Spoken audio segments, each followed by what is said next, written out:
El tema que vamos a hablar hoy, la edad de la Tierra, y obviamente considero que es un tema muy importante y que se conoce poco. Tenemos realmente la Iglesia no tiene mucha información sobre esta cuestión. Después de introducir un poquito el tema, os vamos a dar unas herramientas, os vamos a dar unos conocimientos para que vosotros podáis defender bíblicamente, podáis defender con datos científicos de varias disciplinas científicas, de geología, de física, de biología, el poder defender con evidencias científicas una cronología bíblica, ¿no? De demostrar que la Biblia realmente es la palabra de Dios y que es un relato histórico que en el podemos pasar y que podemos dedicar, tener confianza y para que sea una guía para nuestras vidas. ¿Por qué el tema de la edad de la Tierra es tan importante? Yo encuentro con un gráfico como este, bueno, esto se pregunta a una pregunta que se hizo perdón, a jóvenes, ¿qué es lo que te hace dudar más de la Biblia? Si vemos el gráfico, uno se pregunta, digo, ¿por qué es el que la Tierra no tiene 10.000 años una razón más importante como el que los milagros existen o no existen? Uno podría preguntar que, bueno, la Biblia parece un poco increíble porque pasan cosas que no se ven actualmente, pero es precisamente una cosa como esta, el que la Tierra tiene 10.000 años, lo que produce más dudas en la Biblia. Y esto en aquellos que atienden a escuela dominical. Aquí yo veo que, bueno, la Iglesia, nosotros tenemos que preguntarnos por qué. ¿Por qué un joven se pone a dudar de la Biblia por esa razón en particular? Y la cuestión es que estamos hablando aquí de dos visiones del mundo distintas. La visión de Moisés, relatada en el Génesis, y la visión una visión evolucionista, aquí representada por Darwin. Aquí yo me preguntaría, ¿son estas dos visiones compatibles? ¿Se pueden unir o son realmente dos visiones distintas? Hay una verdadera y la otra, por lo tanto, debería ser falsa, ¿no? Estas dos visiones, tienen dos cronologías totalmente diferentes. En la cronología bíblica comienza con la creación hace aproximadamente unos 6.000 años. Hace 4.400 años un gran cataclismo que borró prácticamente toda la vida de la faz de la Tierra.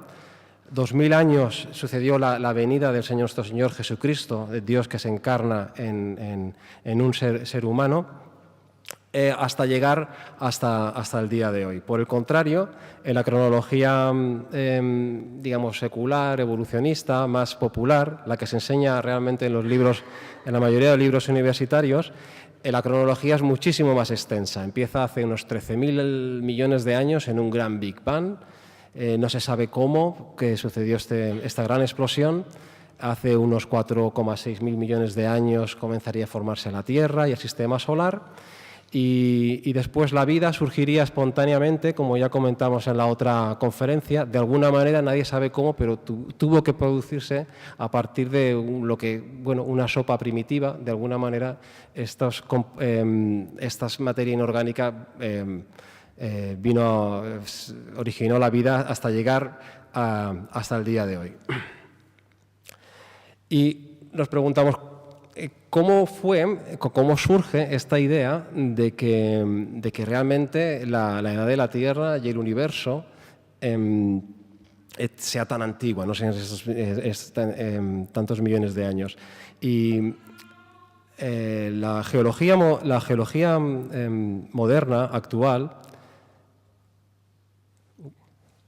comienza con Charles Lyell, que escribe en sus Principios de Geología, que es un libro que se llevó Darwin en sus viajes, y el señor en una carta que escribe a un amigo suyo, explica, dice: yo concebí la idea hace 5 o 6 años que si alguna vez la geología mosaica pudiera ser repudiada sin ofender. Aquí vemos que este señor, Charles Lyell, tenía una intención. en que la geología pudiera ser explicada sin relacionarse con la historia de Moisés.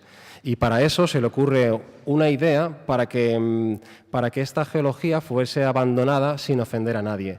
¿Y cuál es la brillante idea que tiene este geólogo y abogado para acabar con la cronología de Moisés? Pues lo que se le ocurre es editar un libro en el que en su título pone cómo los cambios anteriores en la superficie de la Tierra son explicados por causas que operan actualmente.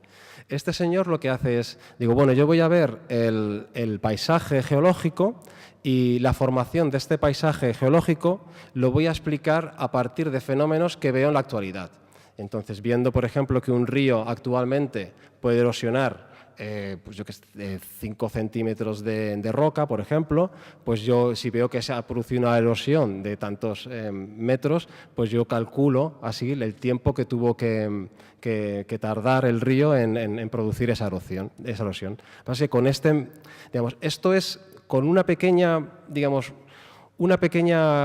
regla que él impone sobre las experiencias. Es algo que él, de alguna manera, esta es su idea, esto es algo que él se inventa, las rocas no se lo dicen, sino que él dice, yo voy a poner esta regla para explicar lo que estoy viendo. Con esa pequeña regla lo que le salen son unas edades muy grandes, le salen unas edades de miles de millones de años.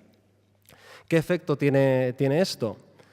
Que, como dice un evolucionista, gracias a estas edades de tiempo, lo que parece imposible se hace posible. Lo que parece imposible que es que la vida pueda surgir a partir de cosas inorgánicas o que un animal pueda convertirse en otro animal, algo que no se ve en la realidad, lo que no vemos, con estos tiempos tan largos se hace de repente posible. Eso también nos lo explica este evolucionista. Dice, la revolución darwiniana comenzó cuando se hizo evidente que la Tierra era muy antigua en lugar de haber sido creada hace solo 6.000 años. Este hallazgo fue la bola de nieve que inició toda la avalancha. Es a partir de tener estas edades cuando la evolución o el origen de la naturaleza, de la vida tal y como la conocemos, de manera espontánea puede ser plausible. ¿Qué nos encontramos actualmente? Que esto es un modelo en el que, al parecer, hay unos estratos. En cada uno de esos estratos hay unos fósiles que corresponden a una era geológica. Y yo me preguntaba, sería interesante tener algún museo donde podemos tener un ascensor y bajar y poder ver todas estas capas geológicas. Y bueno, tú te encuentras con que realmente no existe algo así, porque este diagrama realmente es eso, es un diagrama que representa su modelo y que en ningún lugar del mundo existen estas capas así superpuestas. Pero de todas maneras, este es, es el modelo con que nosotros tenemos que lidiar, que parece ser el modelo prevalente científico actualmente. Y nosotros como creyentes, como teólogos, pues estamos en la situación de, esto parece que es un dato ya probado y de alguna manera pues tenemos que interpretar la Biblia pues de acuerdo con esto que se nos presenta, ¿no? La pregunta es, estos millones de años en el Génesis, ¿dónde lo pongo? ¿Lo pongo en el día 1, entre el versículo 1 y 2? ¿O lo distribuyo entre los 6 días, lo distribuyo entre los 6 millones de años que sucedieron durante esos 6 días? El problema es que, claro, esta sería una imagen del Edén y digo, pues esto parecería que el Edén, tal y como lo describe Génesis, realmente tiene este aspecto. Están Adán y Eva sobre una pila de huesos que se ha formado durante miles de millones de años, donde se ha producido muerte, sufrimiento, enfermedad.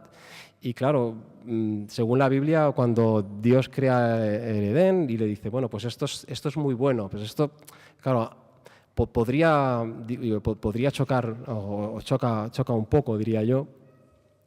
Y también en otras, cómo podríamos entonces entender pasajes de la Biblia como que la paga del pecado es la muerte. Si sucedieron estos millones de años, antes de Adán, la muerte física era una realidad. De hecho, la muerte física no sería, digamos, sería el motor de la evolución, ¿no? O cómo podríamos entender que para el perdón de los pecados sea necesario el derramamiento de sangre. Si la muerte es algo natural, ¿por qué vincularlo a la remisión de pecados? Por lo tanto, parecería, deberíamos, digamos, prescindir de estas enseñanzas, o cómo las podemos ver a la luz de estas realidades, ¿no? O, por ejemplo, Jesús mismo, hablando sobre el adulterio, él se refiere a Génesis y dice, para explicarles su posición sobre el adulterio, les dice, pero al principio de la creación, varón y hembra los hizo Dios. Y bueno, aquí, claro, habla del principio de la creación, y nosotros, como hemos visto en las cronologías, el hombre, atendiendo a la cronología evolucionista, no sucedió al principio, sino fue unos 13.000 millones de años después, hace solo 200.000 años. ¿Cómo se entiende esto? ¿Es que Jesús no tenía la cultura suficiente, o es que estaba equivocado? Y si estaba equivocado, pues ¿cómo podemos entender que Dios encarnado mismo no tuviera las cosas claras en cuanto a la creación? Claro, la cuestión es, esto que nos presenta la ciencia, es verdad, lo tenemos que asumir como algo ya probado y demostrado, es algo como, digamos, como la ley de la gravedad, o hay otras evidencias que nos podían dar a entender que la explicación bíblica pudiera tener un soporte. Y lo que yo vendría a explicar es que hay dos tipos de ciencia. Hay el tipo de ciencia que hago yo en el trabajo, en el que uno observa, diseña experimentos. Estos experimentos luego los tiene que repetir cualquier persona en cualquier parte del mundo. Y con este tipo de ciencia, que es repetible, que se puede experimentar, pues suceden los avances tecnológicos. Pero hay otro tipo de ciencia. Yo, cuando vuelvo del trabajo, después de haber hecho mis experimentos y de mis informes, puedo encontrarme, por ejemplo, con la situación de que me encuentro, por ejemplo, a mi hijo en la cocina con la cara manchada de chocolate y las galletas que se han acabado, ¿no? Y entonces yo digo, ¿qué ha pasado aquí?, ¿no? Entonces es otro tipo de situación en la que yo también hago un tipo de ciencia en la que ya no puedo repetir el experimento, pero en la que tengo unos datos, tengo unos experimentos, ya conozco información sobre el sujeto en cuestión y puedo hacer una explicación sobre lo más plausible que pudo haber pasado en el pasado, pero no puedo repetir el experimento. Y ese es el tipo de ciencia, es el tipo de ciencia que se utiliza, por ejemplo, en un juzgado donde nadie ha visto el crimen, no se puede repetir, pero el abogado defensor y el abogado y el fiscal pues tienen unas evidencias y que intentan convencer al jurado de cuál es la explicación más plausible delante de todas las evidencias. Esto sería, digamos, lo que llamado una ciencia histórica o ciencia forense. Lo que os vengo a decir es que tanto creacionistas, evolucionistas, todos tenemos las mismas evidencias. La diferencia es una cuestión de interpretaciones en qué modelo nosotros explicamos las evidencias que vemos. Y bueno, y ahora querría dar el paso a Elsa, que nos va a hablar sobre la datación radiométrica. Yo le prestaría mucha atención porque, bueno, Elsa tiene dos ingenierías, tiene un expediente académico súper brillante, es una investigadora rigurosa, así que tengo muchísimas ganas de escuchar lo que nos va a contar hoy. Vale. La próxima media hora vamos a estar con la radioactividad y radiodatación.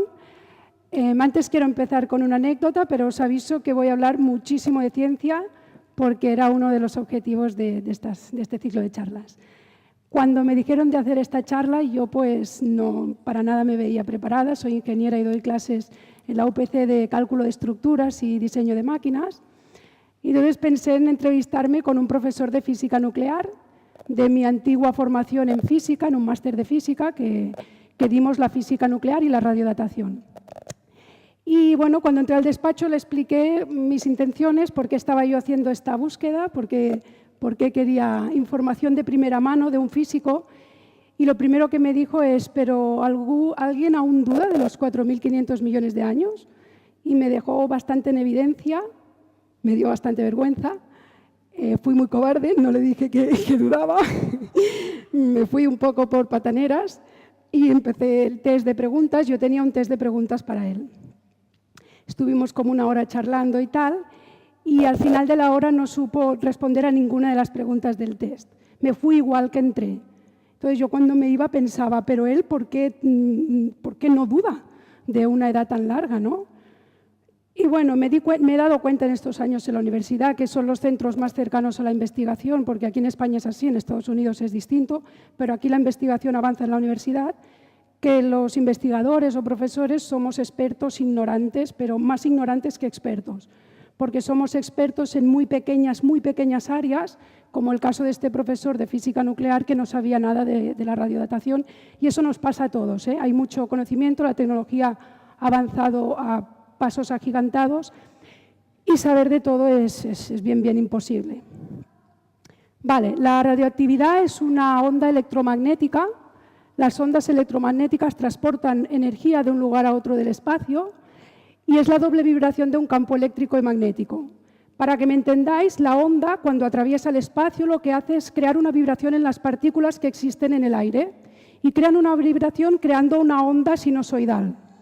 Esta onda sinusoidal, cuanto más corta es la longitud entre estas ondas y más rápida la vibración, más energética es.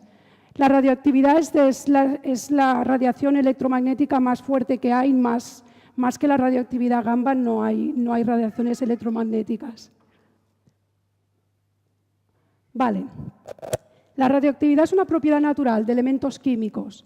Los elementos químicos son los que están en la tabla periódica, son los diferentes tipos de átomos que tiene la naturaleza. El átomo es la partícula fundamental, más allá no conocíamos, a partir de la física cuántica se está intentando ir más allá del átomo, pero es casi esoterismo hablar de física cuántica, pero digamos que el átomo es la partícula fundamental y estos átomos se enlazan unos con otros a través de, esto es un átomo, a través de la corteza y de los electrones que hay en la corteza, formando moléculas que son la base de la materia viva y no viva, la orgánica y la inorgánica. En el núcleo hay protones y neutrones y este núcleo se mantiene unido gracias a las fuerzas nucleares. Cuando existe algún tipo de inestabilidad, el núcleo tiende a buscar su estado fundamental emitiendo ondas electromagnéticas radiactivas. Vale, arriba tenemos diferentes átomos del hidrógeno y diferentes átomos del carbono. ¿Cómo puede ser esto? Los átomos de la tabla periódica se distinguen por el número de protones que hay en el núcleo, que tienen carga positiva y siempre tienen en la corteza el mismo número de electrones negativo. La carga de un átomo está equilibrada. Pero hay diferentes expresiones de los átomos. Los átomos pueden tener el mismo número de protones, pero no de neutrones. Tendrían diferente número másico. Cuando los neutrones y los protones hay una inestabilidad muy evidente, hay muchos neutrones en algunos casos, es cuando se emite esta radioactividad. A las diferentes expresiones del átomo se le llaman isótopos y a partir de ahora voy a hablar prácticamente siempre de isótopos. Cuando un átomo, le vamos a llamar átomo padre, emite estas ondas electromagnéticas, emite radioactividad, lo que le pasa es que se desintegra o decae. Cuando decae, pierde sus propiedades como átomo, pierde sus propiedades fundamentales y se convierte en otro elemento de la tabla periódica, en otro isótopo, en otro átomo. Por tanto, de un átomo padre pasamos a uno hijo y emitimos energía, radioactividad. Se emiten estas ondas electromagnéticas en este proceso. La vida media de un radioisótopo es la cantidad de tiempo necesario para que se desintegre la mitad de la cantidad inicial que teníamos de isótopos. Por ejemplo, aquí tenemos el estroncio 90, pasado un tiempo de vida media T, que para cada isótopo es distinto, se desintegraría la mitad de este estroncio. Estas vidas medias pueden ir desde segundos, minutos, días, hasta miles de años y miles de millones de años, como es en el caso del uranio, que hablaremos mucho en esta charla. Las tasas de desintegración, por tanto, es el ritmo a la que se van desintegrando estos isótopos radioactivos, que, por cierto, por suerte hay pocos isótopos radioactivos, si no estaríamos todos fulminados, no existiría la vida. Y esta tasa de desintegración no es una ecuación constante, es una exponencial. Esto significa que al principio la desintegración va muy acelerada y luego llega a una asíntota matemáticamente, es un estacionamiento, cuando ya cada vez quedan menos isótopos para desintegrarse. Se le llama también constante de desintegración. ¿Cómo funciona la radiodatación? La radiodatación funciona de esta manera. Suponemos que conocemos la cantidad de isótopos padre, que le llamaremos N sub 0. Tenemos una muestra en la que conocemos cuántos isótopos van a desintegrarse. Suponemos que conocemos la tasa de desintegración, el tiempo T, que es distinto para cada isótopo. A través del cálculo diferencial matemático, de hecho la física nuclear es muy elegante y muy sencilla en su forma, en su fundamento, en sus fórmulas. Llegamos a esta ecuación de aquí, la que está recuadrada, que es la ley de desintegración. La ley de desintegración nos viene a decir lo siguiente. N es el número de isótopos que no se han desintegrado. Serían, en aquella imagen de arriba, los isótopos padre, cuando se desintegran, pasan a ser otro tipo de isótopos, los hijo, que están en blanco. Y N sería lo que queda de estroncio 90, que aún no se ha desintegrado. N sub 0 era la cantidad inicial. El número de Euler es un número muy importante en matemáticas, se utiliza mucho en el cálculo. Y arriba tenemos la constante de desintegración y el tiempo. Esta ecuación también es una exponencial. Y lo que se hace es que se supone que toda la ecuación la conocemos menos el tiempo. Entonces aislamos el tiempo para encontrar o para dar una fecha al mineral que estamos datando. El hándicap, entonces la radiodatación funciona como un tipo de reloj del tiempo. Aquí tengo esta imagen del reloj de arena, en el que teníamos una cantidad inicial de isótopos padre que se van desintegrando en hijos y tenemos la cantidad actual de isótopos padre. Funciona como reloj del tiempo esta técnica, pero tiene un hándicap muy, muy importante, que es preciso conocer las condiciones iniciales de esta muestra y luego hablamos más sobre ello. Las series de desintegración, hay varios tipos de isótopos que se pueden medir, de materia inorgánica y orgánica. Me voy a centrar en el de arriba, en esta imagen de aquí, en la serie que hay arriba de uranio, plomo. Uranio como isótopo padre y el plomo 206 como isótopo hijo. Las series de desintegración, como vemos, el padre no se convierte en hijo, sino que el padre pasa por muchos estadios, por muchos isótopos intermedios antes de llegar al isótopo hijo. Aquí arriba tenemos la ley de desintegración y he dicho que es un problema, de hecho no se puede medir la cantidad de isótopos padre que había en los minerales hace miles de millones de años. Por tanto, esta ecuación se convierte en esta de aquí abajo, con un tratamiento otra vez relativamente sencillo, se podría demostrar, no hace falta, no es la ocasión. Y se utiliza esta fórmula de aquí para la serie de uranio-plomo, que por cierto es de las más conocidas y es la que se suele usar para datar, para fechar la Tierra. Y esta ecuación de aquí nos da, lo que tenemos en sus componentes es el plomo 206 isótopo hijo que mediríamos en la actualidad, en el mineral que tenemos actualmente. Luego tendríamos uranio, que aún no, el que queda, el que no se ha desintegrado. Por ahí está el Euler, el tiempo, la tasa de desintegración. Y por último tenemos el plomo 206 sub 0, que es el plomo primordial. El plomo primordial es el plomo que se supone que podría haber estado en el momento de formación, de cristalización del mineral. A veces este plomo se considera cero. Y ahora veremos si es un error o no incurrir en esta suposición más adelante. Vamos a suponer que cogemos un mineral. Los geólogos tienen una parte muy importante en esta técnica, tienen la mitad de la responsabilidad. No voy a hablar de geología. Ellos deciden qué minerales sí, qué no, cuáles han pasado las etapas geológicas, los procesos de sedimentación, lixiviación, erosión. Ellos deciden qué minerales sirven y qué no. Yo no entraré en geología. Suponemos que este mineral sirve para fechar la Tierra, un mineral de uranio, por poner un ejemplo. Este mineral lo pasaríamos por un espectrómetro de masas, que es una tecnología muy precisa, que es capaz de medir algo casi que parece imposible. Por hoy en día la espectrometría de masas puede medir las diferentes cantidades de componentes atómicos que hay en una muestra. Y es bastante precisa, aquí no se comete error. Lo que obtendríamos de analizar este mineral es esta imagen de aquí. Tenemos un esquema un poco cutre del mineral en el presente, en el que veríamos uranio, que aún no se ha desintegrado, veríamos diferentes elementos intermedios de la cadena de desintegración y veríamos el plomo 206, el hijo, que es el que necesitamos medir. Bueno, el uranio también lo necesitamos medir. Si el plomo 206 suponemos que todo este plomo es fruto de la desintegración, estamos suponiendo que no había plomo primordial, por tanto en la ecuación de aquí arriba el plomo primordial es 0 y el plomo actual es muy grande. Y las edades que dan son animaladas como miles de millones de años. ¿Se puede hacer esta suposición? Pues si vamos atrás en el tiempo, y en esto hay consenso, los minerales cuando cristalizan sí que contienen isótopos hijos primordiales. Y esto es un problema, porque ahora hay que saber cuánto isótopo hijo había, porque hay que restar este que había al que estamos midiendo ahora. Y el tiempo sería mucho menor. ¿Cómo se hace esto? Pues mal asunto, pero hay varias maneras de intentar llegar a alcanzar este dato. Uno de ellos es coger minerales con trazas de uranio, con casi no hay uranio, o meteoritos de hierro, férreos. Los meteoritos de hierro no tienen uranio y sí que contienen plomo.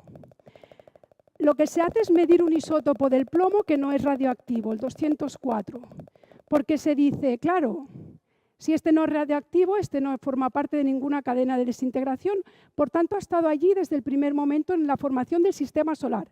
Ya van un poco más allá, ¿no? Cuando se formó el sistema solar y la Tierra, este isótopo 204 estaba allí, homogéneamente repartido. Vale. Pero el problema es que este isótopo puede fugar, los isótopos pueden difundir. Entonces lo que se hace es medir, en realidad lo que se mide es la relación entre el isótopo, el estable y el radioactivo. Porque ¿qué dicen? Que si se fugan todos a la vez y si no, no se fugan. O sea, que lo que se supone, que es otra suposición, que esta relación es constante. Porque se hace la suposición que los isótopos son químicamente idénticos y se comportan por igual. ¿Qué hacemos ahora para encontrar el tiempo? Pues de la ecuación que teníamos ahí arriba, lo que se hace es dividir todos los componentes de esta ecuación por el isótopo no radiactivo. Si veis abajo, pone plomo 204. Matemáticamente, si divides una ecuación, todos sus componentes, por una constante, no estás alterando el producto de esta ecuación. Y lo que medimos actualmente es la relación de estos dos isótopos en el mineral que tenemos. Y el dato que da por saco, hablando mal, pero es así, es la relación de isótopos primordial, que sigue siendo un problema y que se mide de estos meteoritos férreos o de elementos de la Tierra, suponiendo que este plomo estaba homogéneamente repartido. Pero si es así, debería ser esta relación constante allí donde se midiera. Y la cuestión es que no lo es. Varía bastante la relación de estos dos isótopos. Según la ciencia, no es bastante. No es suficiente como para dar un error de miles de millones de años. Faltaría ver realmente qué datos se descartan y cuáles no se descartan y qué datos se publican y qué no. La cuestión es que el uranio-plomo es una de las técnicas que menos precisión da y dan edades muy distintas en función de qué valor se toma de esta relación isotópica. Debido a que son conscientes que es un método un poco chapucero, perdona, no con todo el respeto, pero que es un método que da mucha variabilidad, pues se desarrolló otro método, que son las isócronas. También las isócronas es fruto de una necesidad muy grande, que es que en un yacimiento de minerales, si supuestamente ese yacimiento es de la misma era geológica, es del mismo tiempo, todos los minerales deberían contener la misma cantidad de isótopos padre, pero no es así. Tú vas a un yacimiento, el mismo yacimiento, y te encuentras muchos datos variables. Y eso es un problema, porque en principio parece ser que la radiodatación no encaja por ningún lado. Entonces inventaron este sistema diciendo que, vale, tenemos una variación de datos, pero la tasa de desintegración es constante. Por tanto, aquí tenemos diferentes muestras de diferentes minerales A, B, C, D y E, con diferente número de isótopos padre, que eso ya en sí es un problema.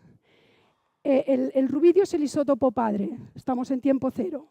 Suponemos que se desintegran todos constante, con una tasa de desintegración constante, por tanto, a la que se desintegran, disminuye la cantidad de isótopos padre y aumenta la cantidad de isótopos hijo, que es la línea vertical.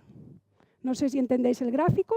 Si no se entiende muy bien, la cuestión es que esta línea horizontal va rotando y nos va dando diferentes tiempos geológicos. Más que geológicos, isotópicos, porque veremos que el tiempo geológico con la radioactividad no siempre encaja. Vale. Estos gráficos no son tan bonitos como este, acostumbran a ser un poco más imprecisos, se hacen rectas de regresión, se utilizan las matemáticas un poco para sacar estas rectas que son diferentes tiempos, pero el problema de esta técnica, que la tienen como estrella, y sí que en realidad puede llegar a ser precisa, pero tiene un hándicap como todo, y es que hay que hacer hipótesis, siempre hay que hacer hipótesis. Cuando hablamos del pasado son hipótesis tras hipótesis, y una de ellas, y no menos importante, de hecho muy importante, es que se supone que los minerales se han comportado como en un sistema cerrado. Eso significa que no ha habido interacción con su entorno, ni contaminación, ni erosión, ni difusión, ni nada. La Tierra en sí no es un sistema cerrado, es un sistema abierto que varía con el tiempo, envejece y cambia y le pasa de todo. Vale, entonces, hay estudios que apuntan, no muy conocidos ni muy famosos, pero que apuntan a que esto sería la estructura, lo del medio, la estructura atómica, suponemos, de un mineral, que se produce difusión diferencial, o sea, sí que hay difusión de átomos fuera del mineral. No se comporta como un sistema cerrado el mineral. Se ve que depende de la masa de estos isótopos y de su estado vibracional, pueden migrar unos más rápido que otros, siendo los mismos isótopos del plomo. O sea que la hipótesis de que todos se comportan igual un poco se rompe con estos estudios. Esto de aquí es una imagen de la estructura cristalina de un mineral. Los minerales se forman a partir de muchos núcleos que van creciendo y llegan a un punto que se tocan unos con otros, formando el límite de grano. Se ha observado que los radioisótopos migran a estos límites de grano. Entonces, cuando vamos a medir una muestra, si cogemos una muestra de dentro del grano, del límite de grano, tenemos edades totalmente distintas. Porque en el espectrómetro de masas se ponen micras de material, micras de micras. Vale. Entonces, eso es un problema muy importante y la difusión atómica, de hecho, produce líneas isócronas que se pueden confundir con edades iguales cuando son debidas a un efecto de variación isotópica natural. Es decir, que estamos pensando que ese mineral, las isócronas las estamos dibujando pensando que son fruto de la radiación, de la radioactividad, y son fruto de migraciones isotópicas de forma natural. No siempre es así, pero esta técnica tiene este peligro y es difícil detectarlo. Es bastante difícil detectar si estás midiendo la edad del mineral o estás midiendo este efecto de variación isotópica. Aquí hay un resumen, para resumir un poco todo lo que he dicho, de las hipótesis, yo le llamo hipótesis fuertes, que se toman para usar esta técnica. Son hipótesis que no las he recogido yo. En cualquier libro básico de física nuclear que hable un poco de la radiodatación las podéis encontrar. Y son hipótesis bastante fuertes que a partir de ellas, sin ellas no se puede usar la radiodatación. La primera ya la hemos dicho, que es que se debe conocer la cantidad de isótopos hijos en el momento que se formó el mineral, hace miles o millones de años, y por tanto hay que hacer modelos siempre de la corteza terrestre. La segunda suposición es que En el tiempo cero no pudieron existir intercambios de sustitución del elemento padre por el elemento hijo. A veces se producen sustituciones atómicas en las estructuras de los minerales, un poco así largo de explicar, pero lo paso todo bastante por encima, si no, no acabaría. Para mí, de las más importantes, que los minerales se han comportado como un sistema cerrado. Es decir, que durante la historia geológica del mineral no pueden haber existido ni pérdidas ni ganancias del elemento padre, ni del elemento hijo, ni de ninguno de los isótopos intermedios de la cadena radiactiva. Eso hemos visto que con la difusión atómica no se cumple. Y por último, que las tasas de desintegración han sido constantes a lo largo de la historia de la Tierra. Sin estas hipótesis, esta técnica se desvanece. Esto es para terminar. He recogido y he dividido en 3 grupos diferentes estudios científicos de otros grupos, menos populares, científicos igualmente reconocidos en su campo, pero que apuntaban a que las hipótesis fuertes o no se cumplen o han podido variar. Y veamos mejor con más detalle. Hay un grupo de gente que habla de que las tasas de desintegración no han sido constantes, han podido variar. Allí arriba a la derecha hay una imagen de los halos. Los halos es una tinción que produce el isótopo radiactivo, un tipo de isótopos que emiten radioactividad alfa, que es un tipo de radioactividad de la que no he hablado, y hacen esta tinción en el mineral. Este halo es característico de cada mineral y resulta que está relacionado con la tasa de desintegración, la dimensión, el diámetro del halo. Hay grupos que apuntan a que las tasas de desintegración del uranio han variado en diferentes etapas geológicas. Hay otra teoría, para mí no tan sólida, sobre que los rayos cósmicos pueden producir desintegraciones espontáneas y esto produciría envejecimiento de los minerales. Sobre todo, esta teoría afectaría a los meteoritos que se utilizan para datar la Tierra en muchas ocasiones. Para mí los estudios más grandes, para mí más definitivos, son los 2 últimos. Bueno, está aquel de la radiación isotópica, que no lo comento para no comerme el tiempo de Alejandro. ¿Vale? Hay bastantes estudios. Me salto el segundo, me voy a este del medio. Gentry, que es un físico nuclear de los años 60, se ganó un hueco, fue un científico muy reconocido, pero sus teorías no son populares porque no están dentro del paradigma científico. Este hombre se pasó la vida estudiando los halos de polonio, que son esa foto de ahí arriba, y él vio que la corteza terrestre, que está hecha de granito, está llena de halos de polonio. El halo de polonio es un elemento intermedio de la cadena de desintegración del uranio-plomo.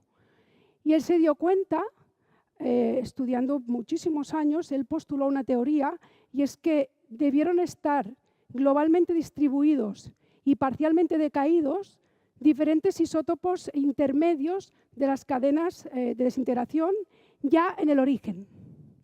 Es decir, que en el origen no había isótopo padre e hijo solo. Habían un montón de isótopos radiactivos de la cadena de desintegración del uranio. Eso significa que se han desintegrado no solo los isótopos padre, sino los intermedios y los primos hermanos también. Entonces, los minerales dan edades sumamente altas, porque la ley de desintegración solo funciona cuando consideramos el isótopo padre y el hijo, no los intermedios. Este hombre, además, descubrió para mí algo muy bonito, que es que los halos de polonio solo tienen 3 segundos de vida, porque he dicho que la desintegración va de segundos, minutos, días, miles de años.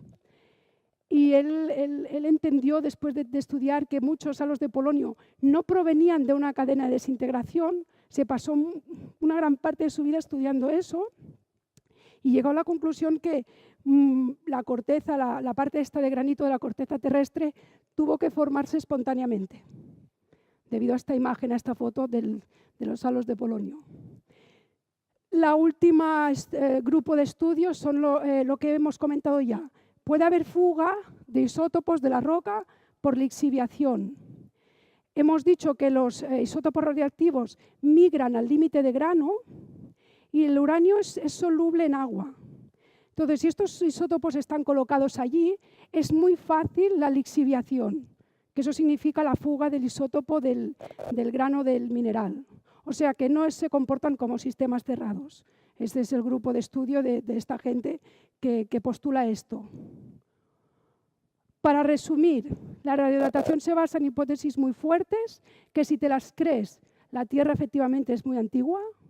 Si no las tomas y tomas otras hipótesis como estas últimas, algunas de estas últimas, la Tierra se puede recalcular y en algunos casos podría dar miles de años únicamente. Bueno, no sé si puedo dar mi opinión, pero la ciencia para mí es un motor muy fuerte. El método científico es altamente preciso y la tecnología que nos rodea lo demuestra. Hemos ido a la Luna y esto no es poca cosa. Entonces, la ciencia para mí es exacta. Y la ciencia es tan exacta que es capaz de darte el grado de error que estás cometiendo cuando postulas una teoría o cuando un ingeniero diseña un edificio, sabe, en base a sus cálculos, cuánto error puede haber en la desviación, deformación de esas vigas y la resistencia a los materiales, que es mi área, ¿no? Y la ciencia es tan exacta que te dice tal resultado con esta tolerancia de error. Siempre, casi todos los estudios, todas las publicaciones de medicina incluso, no solo de ingeniería y de física, te dan un porcentaje, una tolerancia de error, de que los instrumentos también pueden fallar y tampoco son 100% precisos. Pero cuando hacemos ciencia para reconstruir el pasado y aplicamos ciencia para reconstruir la historia, es necesario basarse en hipótesis muy fuertes. Y la verdad es que nadie puede dar una fecha exacta, porque estas hipótesis, sea de un grupo de trabajo o otro grupo de trabajo, todos se están basando en hipótesis, los primeros, pero los últimos también. Entonces, que cada uno pues, piense y critique a su propio criterio. Os dejo con Alejandro, que hablará de otros indicios de tierra joven en otros campos de la ciencia. De acuerdo. Pues muy bien, muchas gracias. Es fascinante. Y aquí un poco habéis visto que los mismos datos experimentales pues pueden estar usados para defenderse una teoría o puede llegar un colega científico, como ha hecho ahora Elsa, y someter este método a un escrutinio intenso, ¿verdad? Y ver que, bueno, a mí pues veo que no es totalmente persuasivo, o que tengo uno pues, que puedes decir, bueno, yo esto no lo veo, está usted tomando unas suposiciones demasiado fuertes. Y este es un caso un poquito más básico, ¿no? Imaginémonos que yo estoy con mi amigo evolucionista y estamos los dos viendo esta maravillosa imagen del Cañón del Colorado. Y bueno, y claro, nos preguntamos cómo se formó este cañón, esta erosión tan grande y todos estos estratos. Y mi amigo puede decir, bueno, esto fue un poquito de agua durante muchísimo tiempo y fue cavando y tal. Y yo, claro, le puedo decir, bueno, igual fue mucha agua en muy poco tiempo, ¿no? Podrían ser cualquiera de las dos, ¿no? Lo que pasa es que, claro, si miramos un poquito más a detalle, ¿no? Vamos a mirar, por ejemplo, los estratos. Y claro, vemos que entre estrato y estrato a veces es que hay una línea que los coloca y están, vamos, que como si se hubieran dibujado con una regla. Entonces, ¿cómo es eso posible? Es decir, si una capa se hizo 5 millones después que la otra, pues debería haber suelo, debería haber erosión, pero con esta, digamos, precisión. O sea, esto ¿cómo explicarías? ¿Cómo explicaría esto mi amigo? Por ejemplo, nos encontramos en este tipo de fenómenos. Un árbol fosilizado entre arenisca y carbón. Claro, ¿qué significa? Que este árbol, a ver, hace 50 millones de años y luego fue creciendo poco a poco, porque después, no sé, ¿cómo explicas que entre capas, que tengamos el mismo árbol, entre capas que se supone que se han formado, que tienen millones de años de diferencia en su formación? Y luego te puedes encontrar también con cosas, bueno, otro tipo de paisaje. Y en este caso, ¿cuánto tiempo creen ustedes, ¿no?, que ha tardado en crearse este cañón, este paisaje? Un día. Esto esto en 1980, en el Monte San Helen, en Estados Unidos, con una explosión gigantesca de un volcán que arrastró muchísimos sedimentos y agua y formó este tipo de cañones con este tamaño, e incluso se podían observar estos sedimentos. Por tanto, que, bueno, el tener ese tipo de estructuras como el Cañón de Colorado, pues también podríamos explicarla quizá con otro tipo de proceso. Veamos, por ejemplo, los fósiles. La idea que yo tenía es que los fósiles se forman lentamente, se muere y se entierra y poco a poco se va fosilizando el animal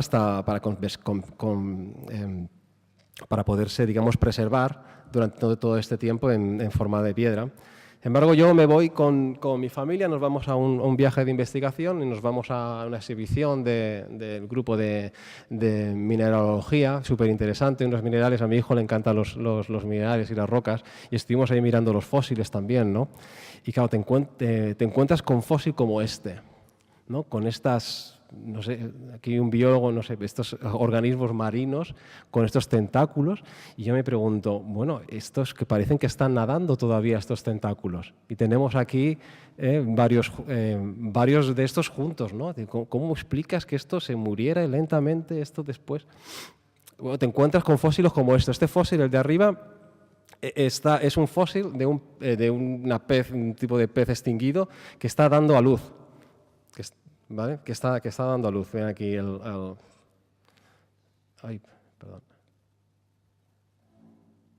Bueno, en la parte, y luego vemos abajo a la izquierda otro pez que está tomándose la merienda. O estas medusas con tejido blanco que también las encuentras fosilizadas. Y me preguntas, ¿cómo es posible que hayan podido formarse estos fósiles, ¿no? Y pudiera ser que estos fósiles se formaron mediante otro proceso. Digo, como posibilidad. Relacionado con lo que nos ha contado ahora mismo Elsa, ¿no? Sobre la radioactividad, también pongo aquí mis 2 centavos, como dicen los americanos. El uranio de cada plomo, pero durante este proceso se forman átomos de helio, ¿no? Son partículas que se forman en el proceso de desintegración que en realidad son núcleos de helio. Claro, este helio que se forma en las rocas por este decaimiento radiactivo, pues pasa luego porque difunde a la atmósfera. Lo que nos encontramos es que, claro, ¿dónde está el helio? ¿Dónde está? Porque si la Tierra tiene estos millones de años, pues ha habido mucho tiempo para que se produzca toda esta radioactividad, y si realmente estas rocas tienen esta edad, pues estas partículas han debido formar, y ese helio lo deberíamos encontrar en algún sitio.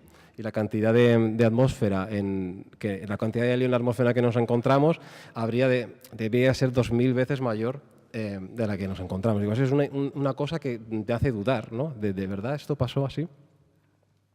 Evidencias históricas. ¿Cómo es posible que solo encuentre evidencias históricas de culturas o de registros de solamente hace unos 5000 años? Si se supone que el Homo sapiens surgió hace 185.000, ¿cómo es que le tomó tanto tiempo el poder decir, bueno, voy a registrar las cosas? Eso también me choca. Y sin embargo, 5000 años pues, me encaja bastante bien con una cronología bíblica, ¿verdad? Pero aquí, bueno, este es mi favorito, ¿verdad?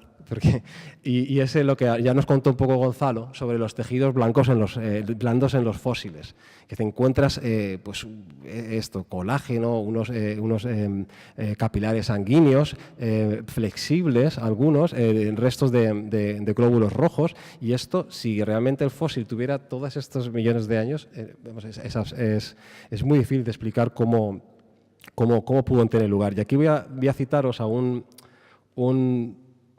trabajo científico de un hombre que cuando salió el trabajo de la doctora Schweitzer diciendo, mira, he encontrado colágeno y estos tejido flexible en dinosaurios, pues muchos científicos no se lo creían.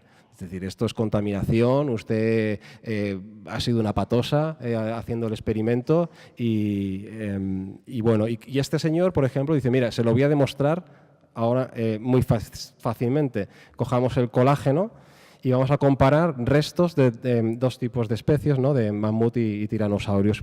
Digamos, un poco puso el ejemplo de las dos especies. El señor y esta es la diapositiva más fea que os voy a enseñar hoy. Pero bueno, lo que hizo fue recoger los datos de fósiles en bases de datos y encontró lo que aquí representa. Ahora sí que tengo que sacar el puntero. Un segundo. A ver, así, ¿no? Vale, pues este eje de aquí lo que representa eso es la edad determinada experimentalmente con el método del carbono 14, ¿vale? Que es un método, no hemos hablado mucho, pero es un método muy similar a los métodos que ha hablado Elsa, pero con carbono y de edades mucho más jóvenes, ¿no? Porque el carbono se desintegra mucho más rápidamente. Entonces, estos señores en las bases de datos, pues estos son datos de fósiles que han encontrado, le han hecho el carbono 14, han calculado la edad de los fósiles, ¿sí? Y luego ellos, por su situación geográfica, pues han calculado más o menos a qué temperatura se ha descompuesto este fósil. Es decir, si encontraban un fósil en una latitud al norte, pues le ponemos que la temperatura de descomposición ha sido más o menos 10 grados, se la encuentra en la Antártida, qué sé yo, menos 5 grados, no sé si me podéis seguir, y si es un fósil que se han encontrado en una latitud, digamos, cerca al Ecuador, pues este fósil pues, claro, se encontraba a 20 grados cuando se ha ido descomponiendo. Y entonces, estas fechas, o sea, estos resultados de carbono 14 y de la temperatura que se ha degradado se encajan muy bien con un modelo matemático que él emplea que relaciona la degradación del colágeno con la temperatura y el tiempo. No sé si me explico. Es decir, conforme a temperaturas más altas, ¿no? El colágeno dura menos, se descompone más rápido. Sin embargo, a temperaturas frías, pues el colágeno pues, bueno, te puede durar 50.000 años, ¿de acuerdo?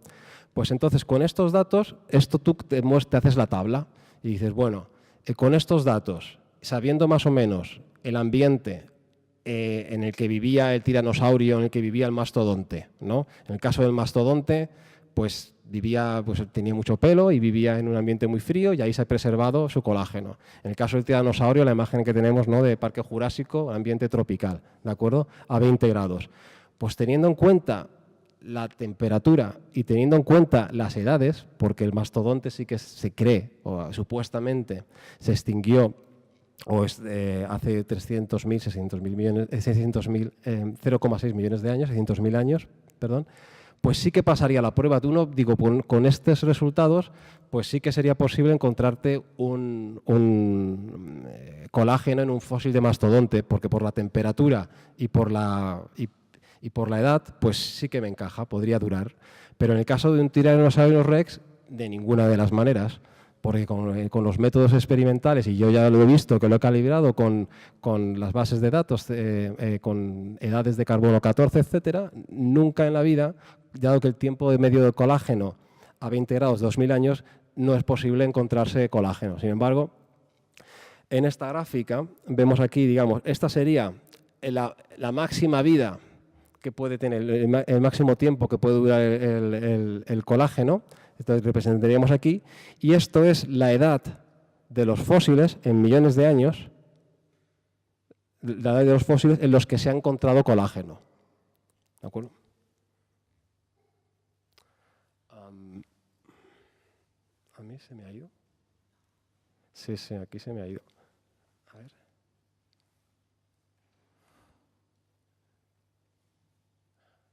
Perdón. Sí. Vale, ya está. Todo bien.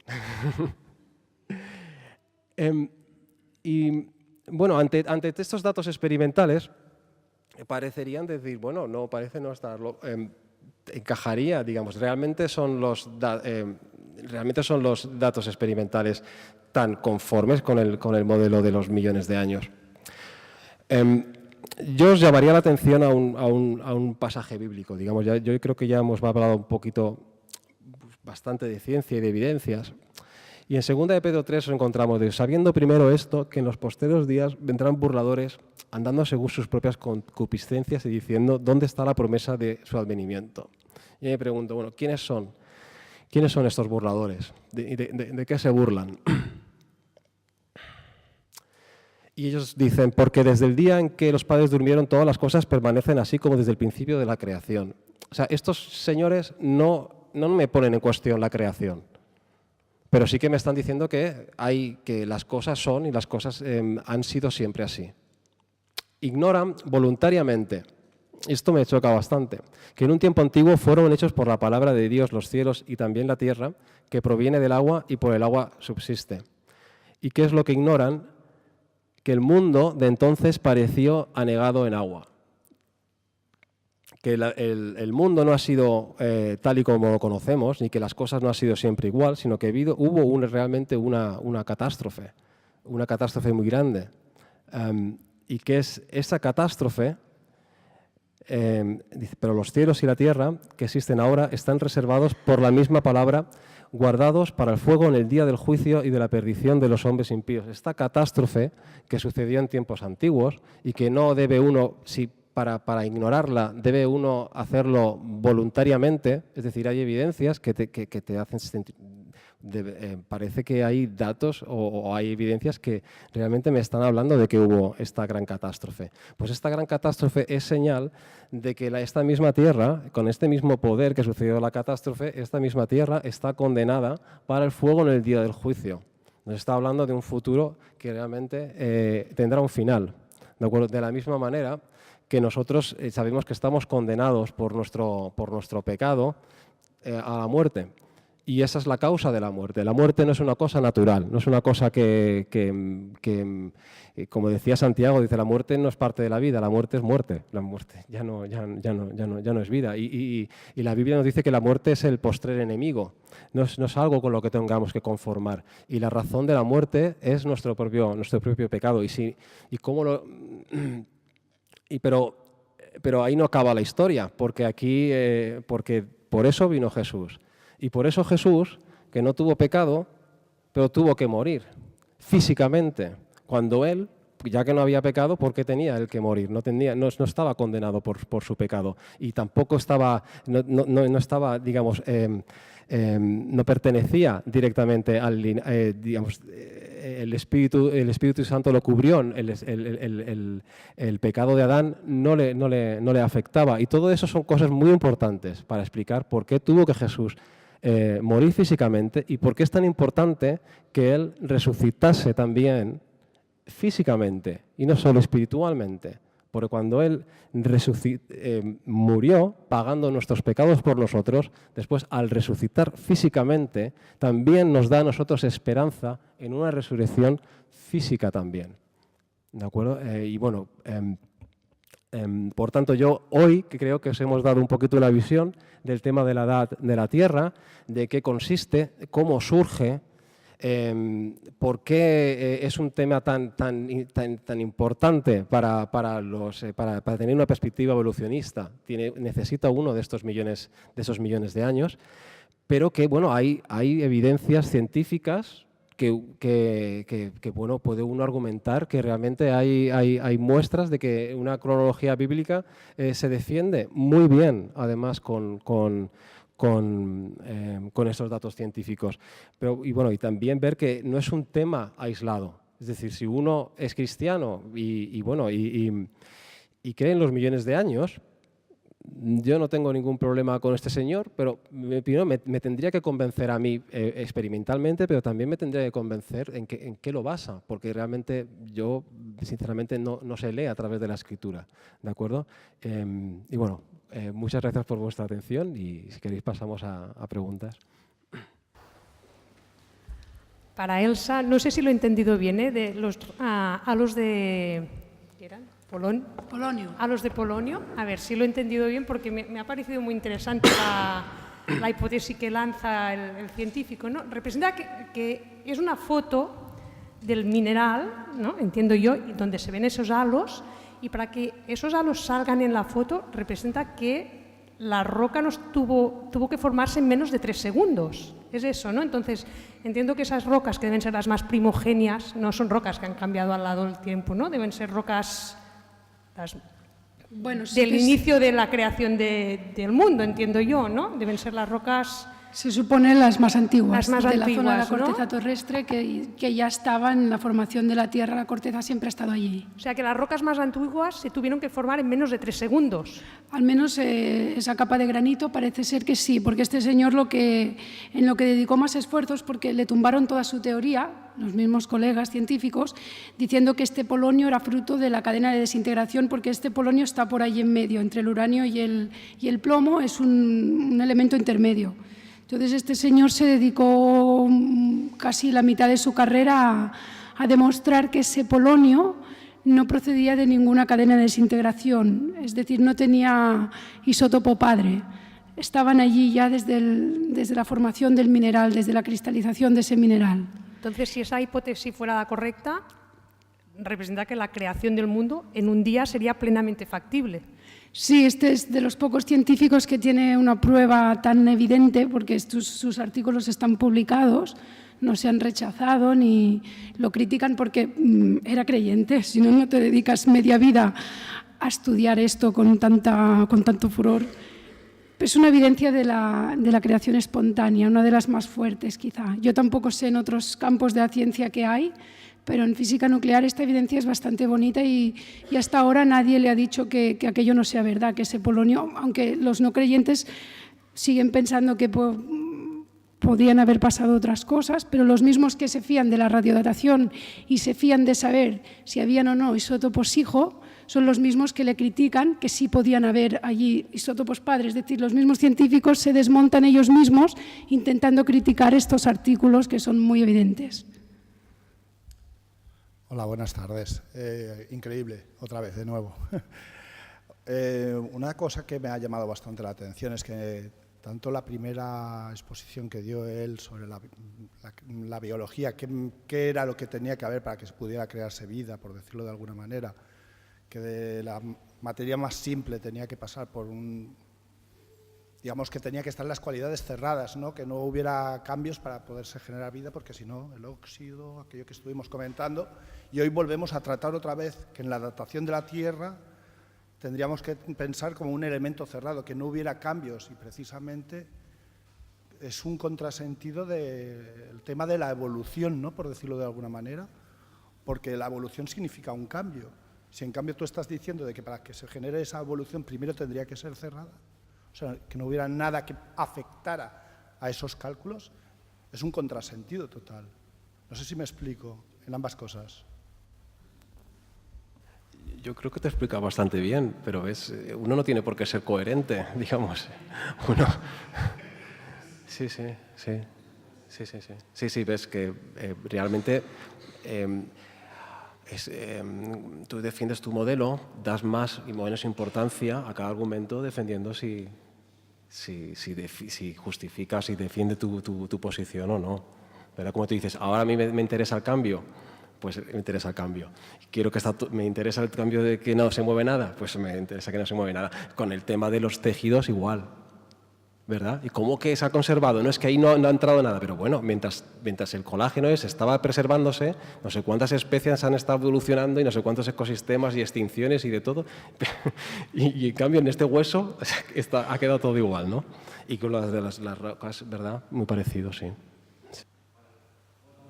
Yo quería, si he entendido bien, la probabilidad de que la Tierra tenga millones de años en base a estas observaciones científicas es casi igual de factible a que la Tierra sea joven, es decir, ninguna de las dos puede ser 100% demostrada. Mi pregunta sería, ¿por qué a nosotros en las escuelas nos enseñan como algo irreversible o ciertísimo que la Tierra tiene esta cantidad de millones de años y que el tiranosaurio Rex tiene esta cantidad de millones de años, y a nosotros no nos dejan la posibilidad de cuestionar esto? Es decir, ¿por qué no? Si esto que usted está diciendo es verdad, ¿por qué hay Es decir, ¿por qué nos mienten desde los colegios, básicamente? Porque si te ofrecen una sola postura que no es 100% probada, están mintiendo. Y esto a nivel institucional, colegios, institutos. Los científicos se fían de la radiodatación. Yo también me fío de la ciencia. A mí tengo muchas preguntas abiertas sobre por qué hay tanto consenso con los 4.500 millones de años, y para ver por qué hay tanto consenso cabría ver todas las dataciones que se han hecho desde los años 60 o así, que la física nuclear empezó más su boom, y ver todos los datos que... Lo interesante es ver los datos que se han descartado, porque cuando los datos no coinciden con el paradigma científico a veces no se publican. El paradigma es muy fuerte. Yo en este sentido estoy entre dos paredes, porque yo me fío de los científicos, pero también sé que el paradigma es fuerte y cuando una fecha no sale como los científicos esperan, creen que ha habido contaminación, que esa muestra le ha pasado 1000 cosas. Me gustaría ver las estadísticas de lo que se ha ido datando desde hace 30 años hasta aquí. Pero si ya me entrevisté con un físico nuclear que no sabía nada de radiodatación, me di cuenta que esto que buscaba yo no lo iba a encontrar, unas estadísticas claras sobre cuántos laboratorios, de hecho hay muy pocos laboratorios, para darte un dato en España solo hay uno que lo hace, también me puse en contacto con ellos y fue casi imposible hablar, es todo como un poco cerrado. Ver las estadísticas de lo que ha ido saliendo, por qué tienen tan claro estos 4.500 millones de años, a mí me gustaría verlo porque en el fondo de mi intelecto aún tengo mi cosa de que me fío algo de la ciencia, ¿no? Ya lo he dicho, yo soy una defensora del método científico, pero también sé, porque también he practicado un poco de ciencia y tengo colegas que se dedican a ella, que muchos datos se descartan. Los científicos creen en la radiodatación y punto.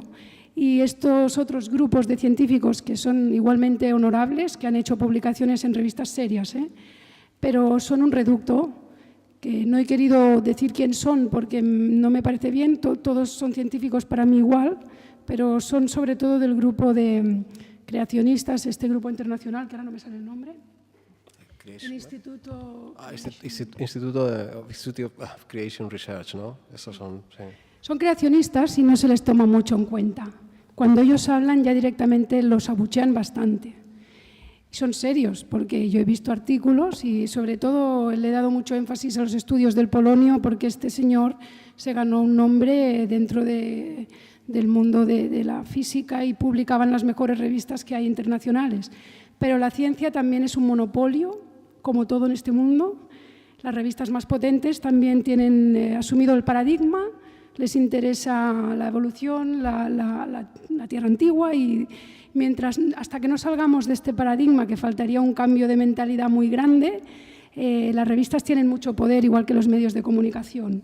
Y entonces lo último que yo te he explicado aquí es un reducto de gente muy pequeño, porque desgraciadamente en ciencia encuentras pocos creyentes. Bueno, es que creyentes encuentras pocos en la vida, eso para empezar.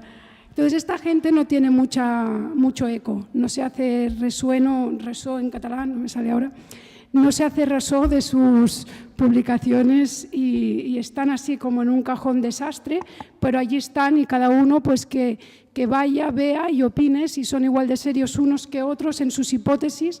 Al final es lo que he comentado al final de todo, el margen de error no se puede medir cuando estamos hablando del pasado, así que yo tampoco no es que me case con unos y otros, pero tengo claro que solo sé que no sé nada, como decía Descartes, que científicamente no se puede dar una fecha, yo eso sí que lo tengo claro, y luego espiritualmente tengo mi opinión y como creyente tengo mi opinión, pero científicamente hablando, pues son gente que no están a la moda de lo último, no molan, estos científicos literalmente es así. Sí, bueno, yo una cosita nada más, es decir, desde nuestra perspectiva, yo animo el debate, es decir, que venga cualquier evolucionista, me saque cuáles son sus mejores evidencias para una Tierra antigua y discutámoslas, yo sacaré mis evidencias y hablamos. Sin embargo, en la otra postura hay cierta censura, ¿De acuerdo? A mí hace poco, yo con el tema de estas conferencias, he escrito un artículo para una conocida revista digital que no se me ha publicado. ¿De acuerdo? Si te interesa el tema del paradigma, que es muy fuerte en el pensamiento y en el corriente de la ciencia y siempre ha influenciado a los científicos, en la última conferencia va a venir un biólogo evolutivo que hablará sobre el paradigma de la evolución y sobre los últimos congresos que han habido sobre evolución y los mitos de la evolución, y hablará un poco de esto, de todas las pruebas que hay en contra y de cómo están ahí chocando contra el muro del paradigma, pero que muy subversivamente empiezan a haber cada vez más científicos que no creen en la evolución. Yo conozco algunos, es raro, pues yo conozco científicos ateos que no creen en la evolución, porque es un tema más antiguo que la radiodatación. La radiodatación a lo mejor llegará el día que también la criticarán un poquito más de lo que se la critica ahora, que es cero, porque todo lo que dice el científico de bata blanca va a misa. Tienen mucho poder los científicos y hay poca divulgación científica, eso es un grave problema.